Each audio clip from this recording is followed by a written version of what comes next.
Hello aspirants, welcome to AKS IAS academy. So ఈరోజు last class అండి. Indian ఎకనామీకి సంబంధించి కరెంట్ అఫైర్స్ టాపిక్స్ మనం చూస్తున్నాము. Hope that you people are getting good information regarding your examination. ఈరోజు మొదటిది national logistic policy. Already national logistic policy మనం తీసుకొచ్చి సంవత్సరం అయిందండి. ఫస్ట్ యానివర్సరీ అనేటటువంటి కంప్లీట్ అయింది. బేసికల్గా మనము లాజిస్టిక్ పాలసీని ఎందుకు తీసుకొచ్చాము అంటే, లాజిస్టిక్స్ అని అనగానే మనకి అర్థం అవ్వాల్సింది ఏంటంటే రవాణా సౌకర్యాలను పెంచడం. అంటే ఇక్కడ లాజిస్టిక్స్ అనేటటువంటి పదము రవాణాకి యాక్చువల్గా సూటబుల్ కాదు. తెలుగులో రవాణా అంటే ట్రాన్స్పోర్టేషన్ వస్తుంది. లాజిస్టిక్స్లో ట్రాన్స్పోర్టేషన్తో పాటు ఇంకా ఇతర అంశాలు కూడా ఉంటాయి. అంటే ఇప్పుడు ఒక particular items loading and unloading కానీ, అలాగే వాటి ట్రాన్స్పోర్టేషన్ కానీ, ఎవ్రీథింగ్ కమ్స్ అండర్ లాజిస్టిక్స్ అనమాట. అంటే ఒక ప్రాంతం నుంచి మరొక ప్రాంతానికి ఒక వస్తువుని తరలించేటటువంటి ఆ మధ్యలో ఉండే సాధనమే లాజిస్టిక్స్. దీనికి సంబంధించి మనం తీసుకొచ్చిన విధానం ఏం చెప్తుంది అంటే, ఈ కాస్ట్ ఆఫ్ లాజిస్టిక్స్ అనేది భారతదేశంలో చాలా ఎక్కువ ఖర్చు. మీరు చూడండి, కొన్ని ప్రాంతాలలో మార్నింగ్ మనం మిల్క్ ప్యాకెట్ తెచ్చుకుంటే 30 రూపాయలు ఉంటుంది. అదే మిల్క్ ప్యాకెట్ ఊరి శివారు ప్రాంతాలలోనేమో 27 రూపాయలకి అమ్ముతారు. ఇది ఎందుకంటే ఆ లాజిస్టిక్ కాస్ట్లో ఉన్నటువంటి డిఫరెన్స్, అక్కడ ఉన్నటువంటి డిమాండ్ అండ్ సప్లై కూడా. సో ఇండియాలో ఇలా గూడ్స్ ట్రాన్స్పోర్టేషన్ అంటే వస్తువుల తాలూకా రవాణా అనేటటువంటిది చాలా ఖర్చుతో కూడుకున్నటువంటి విషయం. ఈవెన్ రైల్వేస్లో కూడా అంతే. మనకు చూడండి, ప్యాసింజర్ ట్రైన్ తాలూకా టికెట్స్ అనేటటువంటివి చాలా తక్కువగా ఉంటాయి. గూడ్స్ ట్రైన్స్ తాలూకా ప్రైస్ అనేటటువంటిది మనకి చాలా ఎక్కువగా ఉంటుంది. ఫ్రీట్ కాస్ట్ అంటారు దాన్ని. దీన్ని 2030 కల్లా తగ్గించాలి అనేటటువంటిది మొదటి లక్ష్యం.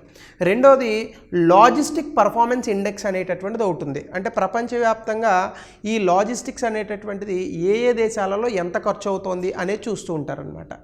2030 నాటికి భారతదేశాన్ని టాప్ 25 కంట్రీస్లో ఒకదానిగా ఉంచేటట్టుగా మనం చూడాలి. అది లాజిస్టిక్స్ పర్ఫార్మెన్స్ ఇండెక్స్లో సెకండ్. ఇక మూడోది కనుక మీరు చూస్తే data driven decision support mechanism for logistic ecosystem. అంటే ఏంటి? సమాచారం అనేటటువంటి దాన్ని బాగా సేకరించి దీంతో లాజిస్టిక్ సిస్టమ్స్ను సపోర్ట్ చేయాలి. ఇది మూడవ లక్ష్యం అనమాట. అయితే మనకి ఒకటి ఈ పర్టికులర్ పాయింట్స్ని which of the following are the objectives of national logistic policy అని అడగచ్చు. ఒకటి, రెండేం అడగచ్చు? లాజిస్టిక్ సెక్టార్ గురించి అడగచ్చు. ఇందాక చెప్పాను కదా, లాజిస్టిక్స్ అంటే ఒక వస్తువుని రవాణా చేయడము, ఆ వస్తువుని హ్యాండిల్ చేయడం కూడా, from the starting to till ending. అలాగే లాజిస్టిక్ ఇన్ఫ్రాస్ట్రక్చర్లో మనకి చాలా ఉంటాయి. అంటే ఈ లాజిస్టిక్స్కి సంబంధించిన మౌలిక సదుపాయాల్లో పోర్ట్లు, stations, multimodal logistic parks, warehouses అంటే godowns, roads, railways, shipping, inland waterways, air routes, pipelines, ఇవన్నీ లాజిస్టిక్స్లోకే వస్తాయి. అయితే భారతదేశంలో ఈ లాజిస్టిక్ రంగానికి సంబంధించి 2022లో దాని యొక్క విలువ $259.5 బిలియన్. ఒకవేళ ఇక్కడ కూడా మనల్ని స్టేట్మెంట్ అడిగే అవకాశం ఉంది. ప్రపంచ బ్యాంకు లాజిస్టిక్స్ పర్ఫార్మెన్స్ ఇండెక్స్ అని ఇస్తుంది. ఇది కూడా మీకు గతంలో చెప్పాను. రిపోర్ట్స్ అండ్ ఇండెక్స్ మనల్ని చాలా ఎక్కువగా అడుగుతున్నాడండి. ఇందులో భాగంగా వరల్డ్ బ్యాంక్ మనకి లాజిస్టిక్స్ పర్ఫార్మెన్స్ ఇండెక్స్ అనేటటువంటిది ఇస్తుంది. ఇందులో భారతదేశం సంపాదించినటువంటి ర్యాంకు 38వ ర్యాంకు. అలాగే లాజిస్టిక్ సెక్టర్ కనుక మనం చూసుకుంటే, అంటే ఈ రవాణా ఈ మొత్తం అన్ని చూసుకుంటే, భారతదేశపు జీడిపిలో ఈ లాజిస్టిక్ సెక్టర్ దాదాపుగా 14 నుంచి 13% ఉంది. అంటే అది ఖచ్చితంగా లాజిస్టిక్ సెక్టర్ని మనం సేవారంగంలోనే వేస్తాము. ట్రాన్స్పోర్టేషన్ అనేది సేవారంగంలోనే వస్తుంది. సో భారతదేశంలో సేవారంగము తృతీయ రంగం అనేటటువంటిది 56% ఉంది కాబట్టి జీడిపిలో. సో డెఫినెట్గా లాజిస్టిక్స్ ఈజ్ కాంట్రిబ్యూటింగ్ గుడ్. కానీ మన దేశంలో ఇంకా ఎక్కువ స్కోప్ ఉందన్నమాట. ఇది లాజిస్టిక్ రంగం గురించి మన దేశంలో కొన్ని పాయింట్స్ను మన స్టేట్మెంట్స్ రూపంలో ఎగ్జామ్లో అడిగే అవకాశం ఉంది. అలాగే దీనికి సంబంధించి 8 యాక్షన్ ప్లాన్స్, అంటే 8 ప్లాన్స్ని భారతదేశం సిద్ధం చేసింది. ఒకటి, ఇంటిగ్రేటెడ్ డిజిటల్ లాజిస్టిక్ సిస్టమ్స్, అంటే లాజిస్టిక్ సిస్టమ్స్కి సంబంధించి మొత్తం అన్ని ఆస్పెక్ట్స్ని కూడా డిజిటైజ్ చేయాలి. అలాగే standardization of physical assets and benchmark service quality standards. అంటే కొంచెం టెక్నికల్ పదాలు. క్వాలిటీ స్టాండర్డ్స్ అంటే తెలుసు కదా, నాణ్యతకు సంబంధించినటువంటి ప్రమాణాలు ఉంటాయి. ఇవి ఒక్కొక్క చోట ఒక్కొక్కలా వాడుతుంటారు. అలా కాకుండా దేశవ్యాప్తంగా ఒకే రకమైనటువంటి స్టాండర్డ్స్ని తీసుకురావాలి. అలాగే human resource development and capacity building. లాజిస్టిక్స్కి సంబంధించి ఇప్పుడు ఫర్ ఎగ్జాంపుల్ మనకి క్రేన్స్ ఉన్నాయనుకోండి. ఇవి చాలా పెద్ద పెద్ద వస్తువులను ఎత్తుతూ ఉంటాయి. ఇప్పుడు దీన్ని రన్ చేసేటటువంటి డ్రైవర్స్ ఉంటారా? సో ఇలాంటి హ్యూమన్ రీసోర్సెస్ భారతదేశంలో చాలా తక్కువ ఉన్నాయన్నమాట. సో ఇలాంటి human resource development especially for the logistic sector కావాలి. ఉన్న వాళ్ళలో కెపాసిటీ బిల్డింగ్ జరగాలి. అలాగే స్టేట్ ఎంగేజ్మెంట్, అంటే ప్రభుత్వం కూడా దీని మీద పూనుకోవాలి. ఇక్కడ స్టేట్ అంటే రాష్ట్రం అని కాదు.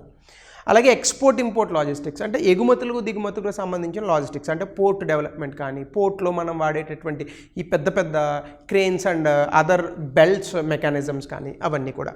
అలాగే సర్వీస్ ఇంప్రూవ్మెంట్ ఫ్రేమ్వర్క్ అంటే ఇందులో మనం ఇచ్చేటటువంటి సర్వీస్ అంటే బ్యాక్ అండ్ కాల్ సిస్టమ్స్ కానీ కస్టమర్ కేర్ లాంటి సపోర్ట్స్ కానీ సంథింగ్ లైక్ దట్.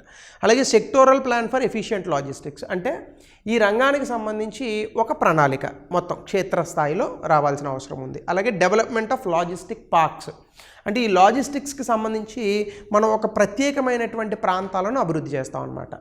ఈ మొత్తం కూడా 8 మనకి యాక్షన్ ప్లాన్స్గా లాజిస్టిక్స్ ప్లాన్స్లో మనం తీసుకున్నాం. ఈ క్రింది వాటిలో ఏ విషయాలు ఈ 8 యాక్షన్ ప్లాన్స్లో ఉన్నాయి అని అడుగుతాడు. సో మీరు ఏంటి అనేటటువంటిది చూడాలి. సో ఇది మరొక విషయం లాజిస్టిక్స్ ప్లాన్స్కి సంబంధించి. అలాగే మనకి లీడ్స్ రిపోర్ట్ అని ఒకటి వచ్చిందండి. ఈ లీడ్స్ రిపోర్ట్ అంటే ఏంటంటే logistics is across different states. మనకి బేసికల్గా ప్రపంచ బ్యాంక్ ఇచ్చేటటువంటి లాజిస్టిక్ పర్ఫార్మెన్స్ ఇండెక్స్ ఉంది. ఈ లాజిస్టిక్స్ పర్ఫార్మెన్స్ ఇండెక్స్ ప్రపంచ బ్యాంకు ప్రపంచంలో ఉన్నటువంటి దేశాలకు ఇస్తుంది. అదే మాదిరిగా మన దేశంలో ఉన్నటువంటి ministry of commerce and industry అనేటటువంటి మంత్రిత్వ శాఖ ఈ లాజిస్టిక్స్ పర్ఫార్మెన్స్ ఇండెక్స్ మాదిరిగా అంటే వరల్డ్ బ్యాంక్ ఎలా అయితే దేశాలకు లాజిస్టిక్స్ పర్ఫార్మెన్స్ ఇండెక్స్ ఇస్తుందో రాష్ట్రాలకు ఈ యొక్క ministry of commerce and industry ఈ లాజిస్టిక్స్ పర్ఫార్మెన్స్ ఇండెక్స్ని ఇస్తుందన్నమాట. ఆల్రెడీ మీకు చెప్పాను కదా 2023కి సంబంధించి 38వ ర్యాంకు 139 దేశాల్లో. సో అంటే మన లాజిస్టిక్స్ బాగానే ఉంది, పర్వాలేదు. బట్ దాన్ని టాప్ 25లో తీసుకురావాలని అనుకుంటున్నాం. 2023లో మనకి ఇచ్చినటువంటి మన దేశంలో చేసిన లాజిస్టిక్స్ పర్ఫార్మెన్స్ ఇండెక్స్ ఏదైతే ఉందో ప్రపంచంలో ఉన్న లాజిస్టిక్స్ పర్ఫార్మెన్స్ ఇండెక్స్ మాదిరిగానే చేస్తుందని చెప్పాను కదా. దానికి ప్రామాణికాలు ఏవి తీసుకుంటారంటే 6 డైమెన్షన్స్ ఉన్నాయి. చూడండి ఇక్కడ కస్టమ్స్ డ్యూటీ అంటే ఇంపోర్ట్ ఎక్స్పోర్ట్ డ్యూటీస్ ఎలా వేస్తారు, మౌలిక సదుపాయాలు, ఈజ్ ఆఫ్ అరేంజింగ్ షిప్మెంట్స్ అంటే ఈ యొక్క రవాణా సౌకర్యాలను అనుకోండి, ఇటు నుంచి అటు నుంచి ఇటు వస్తువులు వచ్చేటటువంటి మార్గాలు, క్వాలిటీ ఆఫ్ లాజిస్టిక్ సర్వీసెస్ అంటే అందులో ఎంత నాణ్యత ఉంది, ట్రాకింగ్ ట్రేసింగ్ ఒక లాజిస్టిక్స్ పంపితే దాన్ని ట్రాక్ చేయగలుగుతున్నామా లేదా, తప్పిపోతే ట్రేస్ చేయగలుగుతున్నామా లేదా, టైం ఎంత తీసుకుంటున్నాము, ఇలా 6 డైమెన్షన్స్లో మనం చెక్ చేస్తాం. ఎగ్జామినేషన్లో మనకి ర్యాంక్ డైరెక్ట్గా అడగచ్చు, ఏ మంత్రిత్వ శాఖ భారతదేశంలో పనిచేస్తుందని అడగచ్చు, వీటికి సంబంధించినటువంటి 6 డైమెన్షన్స్ని కూడా మనకి అడిగేటటువంటి అవకాశం ఉంది. సో కాబట్టి ఇది కూడా మీరు బాగా గుర్తుపెట్టుకోండి. అలాగే మనకి పిఎం గతిశక్తి ఇనిషియేటివ్ అని ఆల్రెడీ 2021లో భారతదేశంలో మౌలిక సదుపాయాలను పెంచడానికి ఈ పిఎం గతిశక్తి అనేటటువంటి దాన్ని తీసుకొచ్చారు ఇన్ఫ్రాస్ట్రక్చర్ బిల్డింగ్ కోసం. దీనికి సంబంధించి పిఎం గతిశక్తి నేషనల్ మాస్టర్ ప్లాన్ అని దాన్ని తీసుకొచ్చారు, PMGSNMP. ఇది బేసికల్గా ఏంటంటే ఇన్ఫ్రాస్ట్రక్చర్ అనేటటువంటిది అన్ని అంటే మౌలిక సదుపాయాలను ఎకనామిక్ జోన్స్కి కనెక్టివిటీని పెంచాలి. మరొకసారి చెప్తున్నాను, ఎకనామిక్ జోన్స్ అంటే ఏంటి, ఎక్కడైతే మనకి ఆర్థిక కార్యకలాపాలు జరుగుతాయో అది ఏదైనా అవ్వచ్చు, సెకండరీ సెక్టర్ అవ్వచ్చు, టెరిషియరీ సెక్టర్ అవ్వచ్చు, మరొకటి అవ్వచ్చు, అలా ఉన్నటువంటి ప్రాంతాలకు మనం కనెక్టివిటీని పెంచాలి. లాస్ట్ మైల్ కనెక్టివిటీ కూడా ఉండాలి. అంటే ఎక్కడైనా గ్రామీణ ప్రాంతాల్లో మనం ఏదైనా వస్తువులను ఉత్పత్తి చేస్తూ ఉంటే వాటిని కూడా మనం ఎఫెక్టివ్గా టౌన్స్కి తీసుకొచ్చేటటువంటి పరిస్థితులు ఉండాలి. ఇప్పుడు అలా లేకనే కదా వ్యవసాయదారులు ఉత్పత్తి చేసేటటువంటి ప్రోడక్ట్స్లో మనం చాలా ఇబ్బందులు ఫేస్ చేస్తున్నాం. వాళ్ళకి సరైన మద్దతు ధరను ఎందుకు ఇవ్వలేకపోతున్నాం అంటే దేశంలో డిమాండ్ లేక కాదు, ఉన్నదాన్ని ఎఫెక్టివ్గా డిస్ట్రిబ్యూట్ చేయలేకపోతున్నాం. సో అయితే ఇక్కడ మనం చూస్తే ఈ ఎకనామిక్ జోన్స్ని ఆబ్జెక్టివ్స్ ఆఫ్ ద ప్లాన్ అంటే ఈ యొక్క ప్లాన్లో లక్ష్యాలు మనం ఏం పెట్టుకున్నామంటే టెక్స్టైల్ క్లస్టర్స్ అంటే మన బట్టలకు సంబంధించి వస్త్ర పరిశ్రమ, దీనికి ఒక క్లస్టర్ అంటే ఆ క్లస్టర్లో మొత్తం వస్త్ర పరిశ్రమలే ఉంటాయి. అలాగే ఫార్మాస్యూటికల్ క్లస్టర్స్ మందులకు సంబంధించిన ఈ పరిశ్రమలు ఉంటాయి. అలాగే డిఫెన్స్ కారిడార్స్ అంటే రక్షణ రంగానికి సంబంధించి, అలాగే ఎలక్ట్రానిక్ పార్క్స్ ఇవన్నీ కట్టాలి. దాంతోపాటుగా ఒక యూనిఫైడ్ పోర్టల్ ఏంటది 16 మంత్రిత్వ శాఖలకు సంబంధించి ఇంక్లూడింగ్ రైల్వేస్ అండ్ రోడ్వేస్కి సంబంధించి సమాచారాన్ని మొత్తం ఒక యూనిఫైడ్ పోర్టల్లో పెట్టాలి. దీని ద్వారా సమాచార సేకరణ అనేటటువంటిది సులభం అవుతుంది. తద్వారా మనం ఇంకా బెటర్గా ఈ ఇన్ఫ్రాస్ట్రక్చర్ సర్వీసెస్ని ఇవ్వగలుగుతాం. ఎగ్జామినేషన్లో మనం ఏమడుగుతాడంటే ఒకటి పిఎం గతిశక్తి అంటే ఎందుకని అడుగుతాడు. దీని యొక్క ఆబ్జెక్టివ్స్ ఏంటి అంటే ఈ రెండు గుర్తుపెట్టుకుంటే at least it will help you in at least eliminating 1 or 2 statements in a question. So that is better to answer any particular question. ఎందుకంటే ఒక క్వశ్చన్లో ఇచ్చే 4-5 స్టేట్మెంట్లో అన్నీ మనకు తెలియాలని రూల్ లేదు. సో ఖచ్చితంగా 1-2 స్టేట్మెంట్లు తెలిసినా అందులో ఒకటి ఎలిమినేట్ చేసినా మనకు ఆన్సర్ వచ్చే అవకాశాలు ఉంటాయి. సో నేను దాని గురించి ఆల్రెడీ మన వేరే ఛానల్లో కూడా వీడియోస్ చేశాను, there you can follow. So it will encompass 7 engines. ఈ పిఎం గతిశక్తికి సంబంధించి మనకి 7 ఇంజన్లు ఉన్నాయి. 7 ఇంజన్లు అంటే ఆయా రంగాల్లో అభివృద్ధి అనమాట. రోడ్లు, రైల్వేస్, ఎయిర్పోర్ట్లు, పోర్ట్లు, మాస్ ట్రాన్స్పోర్ట్, వాటర్వేస్ అంటే ఈ జల మార్గాలు, లాజిస్టిక్స్ ఇన్ఫ్రాస్ట్రక్చర్, ఇవన్నీ నేషనల్ ఇన్ఫ్రాస్ట్రక్చర్ పైప్ లైన్ ఈ పిఎం గతిశక్తిలో భాగం. ఇవేంటిది 7 ఇంజన్స్. 7 ఇంజన్స్తో పాటు 6 పిల్లర్స్ ఉన్నాయి, 6 స్తంభాలు. అంటే వీటి మీద బేస్ అయ్యి ఈ యొక్క పిఎం గతిశక్తి ప్లాన్ ముందుకు తీసుకెళ్తారు. ఒకటేంటి కాంప్రహెన్సివ్, అంటే all initiatives of various ministries. అంటే దీనికి సంబంధించినటువంటి అన్ని మంత్రిత్వ శాఖలు తీసుకున్నటువంటి నిర్ణయాన్ని ఒక చోటకు తీసుకొచ్చి దాన్ని బాగా పెద్దదిగా బ్రాడ్గా మనం డెవలప్ చేయాలి. అంటే ఇప్పుడు ఫర్ ఎగ్జాంపుల్ పోర్ట్స్ ఉన్నాయి. ఎయిర్పోర్ట్కి పోర్ట్కి లింక్ ఉండాలి కదా. ఎయిర్పోర్ట్కి పోర్ట్కి లింక్ ఎందుకు సార్ అని అనుకోవచ్చు మీరు. ఇప్పుడు ఫర్ ఎగ్జాంపుల్ కొన్ని వస్తువుల్ని ఇక్కడ నుంచి అక్కడికి, అక్కడ నుంచి ఇక్కడికి పంపే అవకాశాలు ఉంటాయి. సో కాబట్టి ప్రతిదానికి లింకేజ్ అనేది ఉండాలి. సో ఈ రోడ్డు మంత్రిత్వ శాఖ ఏదైతే ఉందో అది, పోర్టు వీళ్ళు ముగ్గురు మాట్లాడుకుంటేనే అది సాధ్యమవుతుంది. అలా కాకుండా ఊరికి దూరంగా ఎయిర్పోర్ట్ ఉంది, ఎయిర్పోర్ట్కి వెళ్ళడానికి 4 గంటలు, ఎయిర్పోర్ట్ నుంచి వేరే చోటకి వెళ్ళడానికి 2 గంటలు పట్టింది అనుకోండి, ఇంకా కట్టే ఉపయోగం ఏముంది? హైదరాబాద్లో అదే కదా జరిగింది. ఒకనొక సందర్భంలో మనకి శంషాబాద్ ఎయిర్పోర్ట్ కట్టినప్పుడు సికింద్రాబాద్ నుంచి శంషాబాద్ వెళ్ళాలంటే 3 గంటలు పెట్టేది. దాని తర్వాత పివి నరసింహారావు ఎక్స్ప్రెస్ హైవేని ఒకటి వేశారు. అది వేసిన తర్వాత కేవలం అరగంటలో చేరుకోవడానికి అవకాశాలు ఉన్నాయి. కాబట్టి ప్రతిదానికి సమన్వయం ఉండాలి. ఇలా సమన్వయం చేస్తూ కాంప్రహెన్సివ్గా ఇక్కడ పిఎం గతిశక్తి ప్లాన్లో మనం డెవలప్ చేస్తాం. 2 ప్రియారిటైజేషన్, అంటే ఏ రంగాలకు ప్రియారిటైజేషన్ ఇవ్వాలి, అలాగే ఏ ప్రాజెక్ట్స్కి ప్రియారిటైజేషన్ ఇవ్వాలి. క్రాస్ సెక్టోరల్ ఇంటరాక్షన్స్ కూడా, అంటే మిగతా రంగాలను కలిపి ఈ ఇంటరాక్షన్స్ అనేటటువంటి సహాయ సహకారాల ద్వారా ప్రియారిటైజేషన్ చేస్తారు. అలాగే ఆప్టిమైజేషన్ అంటే ఏంటి, ప్రతి మంత్రిత్వ శాఖకి కూడా అసిస్ట్ చేసి ఎక్కడైనా ఇబ్బందులు ఉంటే, గ్యాప్స్ ఉంటే ఆ గ్యాప్ని ఫిల్ చేసేటటువంటి విషయమే ఈ ఆప్టిమైజేషన్. అలాగే సింక్రనైజేషన్ అంటే రకరకాల శాఖల మధ్య సమన్వయం తెచ్చి ఎక్కువ కాలాన్ని డిలే చేయకుండా త్వరితగతిన ప్రాజెక్టులను పూర్తి చేసేదానికి సింక్రనైజేషన్. అనలిటికల్ అంటే ఏంటి, మొత్తం డేటా అంతటిని కూడా, అంటే ఈ యొక్క ప్లానింగ్కి సంబంధించినటువంటి డేటా మొత్తాన్ని ఒకచోటే చేర్చి దాన్ని విశ్లేషణాత్మకంగా పరిశీలించి త్వరితగతిన ప్రాజెక్టులు చేయాలి. అలాగే డైనమిక్ అంటే ఏంటి, updating the master plan of the departments, అంటే ఒక్కొక్క శాఖ చేసినటువంటి మాస్టర్ ప్లాన్స్ ఏవైతే ఉంటాయో వాటిల్లో ఇంటర్వ్యూన్ అయ్యి వాటిని ఇంకా అప్డేట్ చేసి ఇంకా బెటర్గా ప్రజలకు అందించేటటువంటి ప్రయత్నం. ఇలా మనకి 6 pillars of PM Gatishakti initiative ఉంది. ఇందులో ఈ 6 పిల్లర్స్ ఏంటి అని క్వశ్చన్ అడగచ్చు. కనీసం మనం ఇవి గుర్తుపెట్టుకుంటే, కాంప్రహెన్సివ్ ప్రియారిటైజేషన్, కాప్ శాడ్, లేదా ఇలా గుర్తుపెట్టుకోండి. పిఎం గతిశక్తి అని అనగానే పిల్లర్స్కి సంబంధించి శాడ్ కాప్ అనమాట దాని లాజిక్స్కి అడగండి మీరు. శాడ్ కాప్ అని గుర్తుపెట్టుకోండి. సో ఈ కనీసం పేర్లు గుర్తున్నా మనం చేయొచ్చు. ఎస్ అంటే సింక్రనైజేషన్, ఏ అంటే అనలిటికల్, డి అంటే డైనమిక్, సి అంటే కాంప్రహెన్సివ్, ఓ అంటే ఆప్టిమైజేషన్, పి అంటే ప్రియారిటైజేషన్. రైట్, ఇది పిఎం గతిశక్తి. అలాగే ఈ మధ్యకాలంలో నేషనల్ కామన్ మొబిలిటీ కార్డు తెచ్చారు. బీజేపీ ప్రభుత్వం ఎప్పుడు కూడా 1 అని చెప్తూ ఉంటారు. 1 నేషన్ 1 కార్డు, లేదా ఇలాంటి 1 నేషన్ 1 ఎలక్షన్ ఇలాంటివి చెప్తారు. అందులో కొన్ని సాధ్యమయ్యాయి, కొన్ని సాధ్యం అవ్వలేదు. ఆబ్వియస్గా 1 నేషన్ 1 ఎలక్షన్ అనేది నాకు తెలిసి ఈ దేశంలో అసాధ్యం. ఎందుకంటే కొంచెం లోపలికి వెళ్తే ఆ విషయాలు మనకు తెలుస్తాయి. ఏ ప్రభుత్వం ఎప్పుడు పడిపోతుంది, ఎప్పుడు ఉంటుంది, ఎవ్వడికి తెలియదు. అది ఎలా అయినా ఉంటుంది. 350 సీట్లనే వస్తాయని అనుకున్నది 289కి రాలా. అది nobody expected that. All exit polls and surveys they favoured BJP, but unfortunately it happened. So కాబట్టి రాజకీయాల్లో ఏదైనా సాధ్యమే.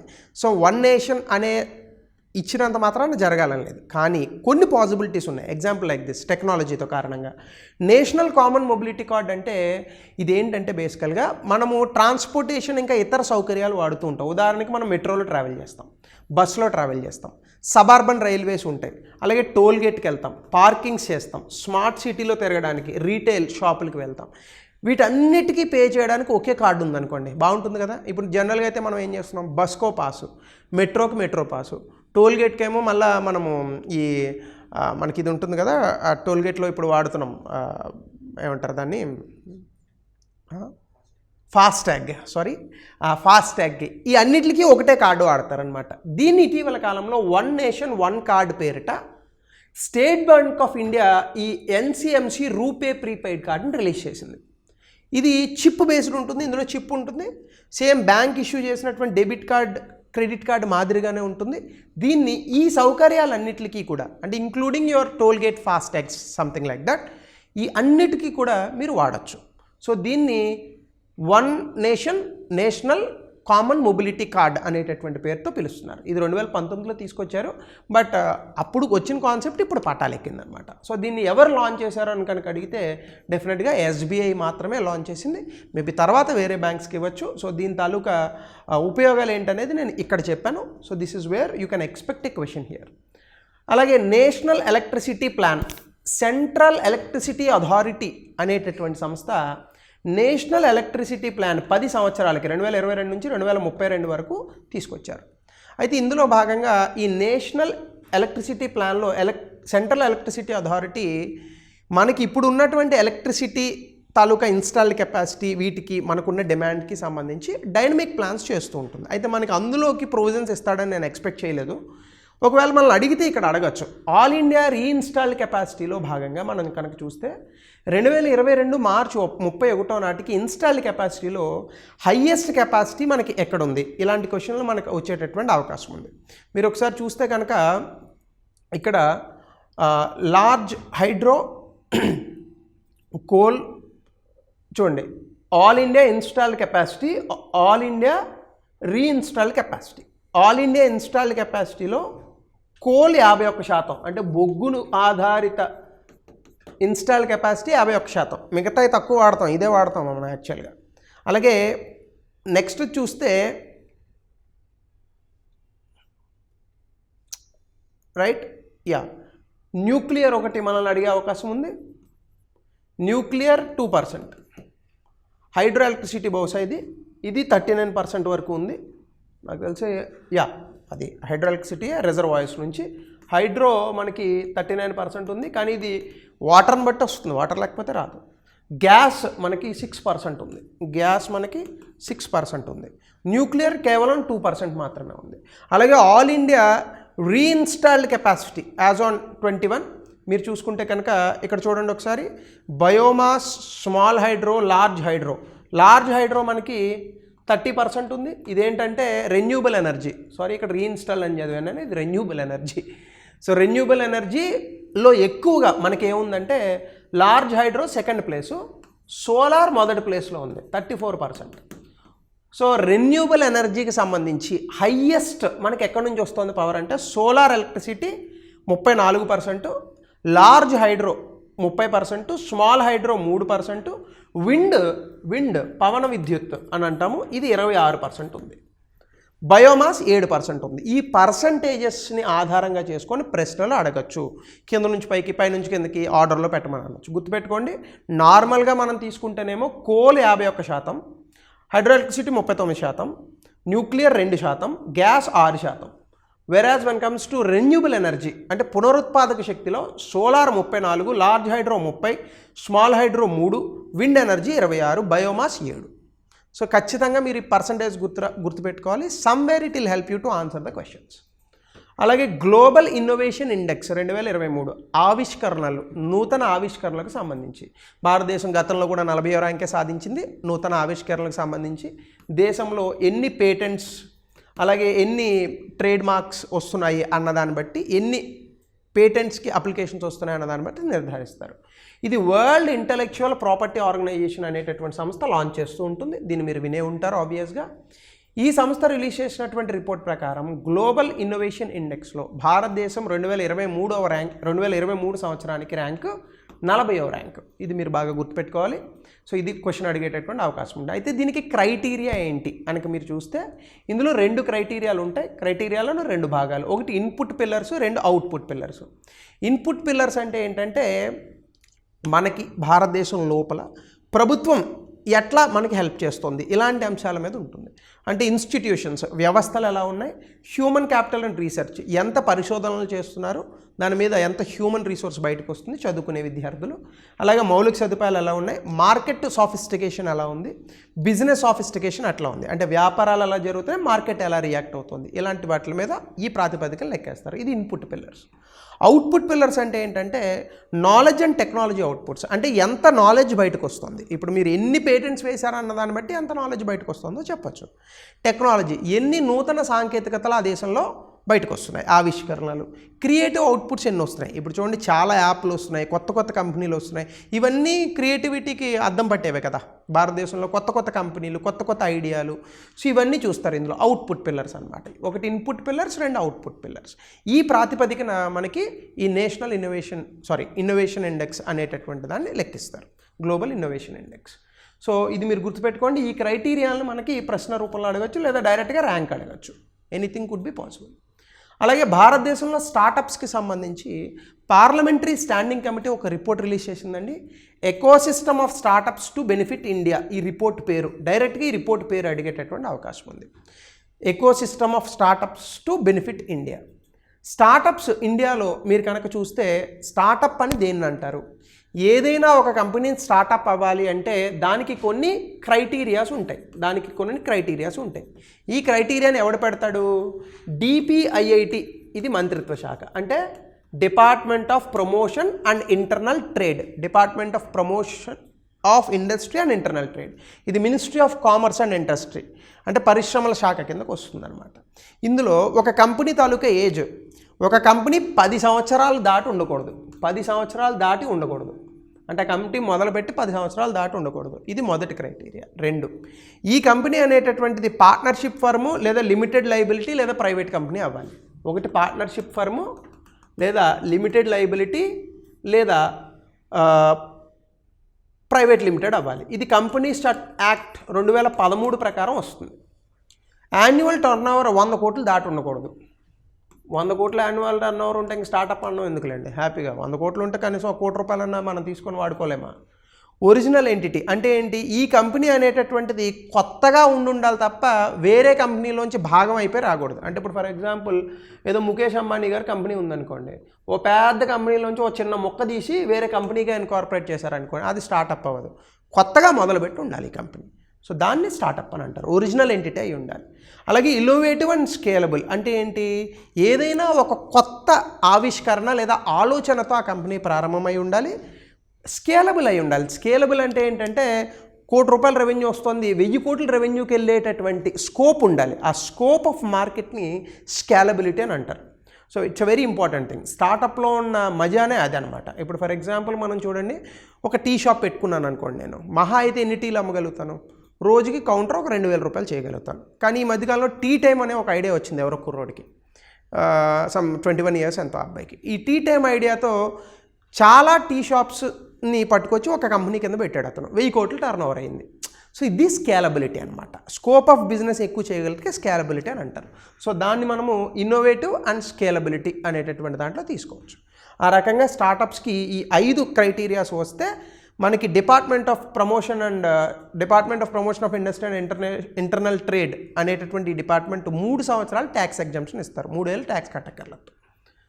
అలాగే ఇంకా లాస్ట్ థింగ్ అండి, మన దేశంలో కొన్ని సర్టిఫికేషన్ మార్క్స్ కొన్ని ఉంటాయి.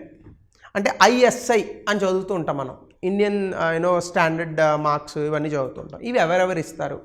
ISI మార్క్స్కి ఏవైనా వస్తువులు, ఎక్కువ మన్నిక గల వస్తువులు, ఎలక్ట్రానిక్ వస్తువులకి బ్యూరో ఆఫ్ ఇండియన్ స్టాండర్డ్స్ అనేటటువంటి సంస్థ ఈ ISI మార్క్ని ఇస్తుంది.